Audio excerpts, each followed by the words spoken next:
Today, this old building looks quiet and plain, but the tales it could tell. It was once a part of the wild frontier in the heart of a small, bustling city called the Village of Manatee. Between 1850 and 1937, the Village of Manatee here was the end of the Cracker Trail. And the Crackers were some of the original American cowboys. They drove their cattle from all across the state to sell it here. There's rumors about, of course, you get the cowboys coming in off the road and they got money in their pockets now for a few days. So there was a couple of hotels here in the little downtown area, and they would spend a few days in some of their money,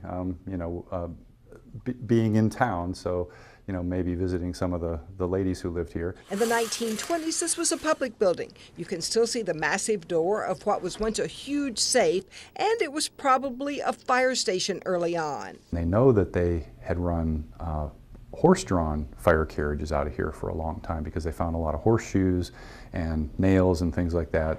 Manatee Village went bankrupt in 1943, and the building reverted to the city of Bradenton.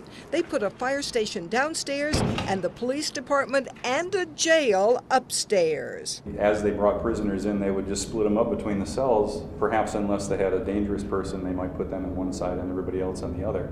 City Councilman Gene Gallo, a fireman here for 15 years, says the jail wasn't hard to fill in those days. They just sat outside on the porch and watched the bar across the street. And they called the bar the Bloody Bucket.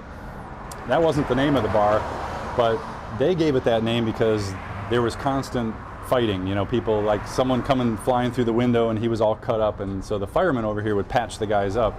And sometimes then the policemen would put the guys up in the jail. When the fire and police station moved out, city offices moved into the old building. Then it sat vacant until just recently when Spark Growth moved in. We'll start formal business incubation services, which is a education and mentoring process to help early stage companies grow and succeed. And they're turning the building that had become a liability into an asset. A lot has changed since this old building was built in the 1920s, and a lot of the things that were around it have now disappeared.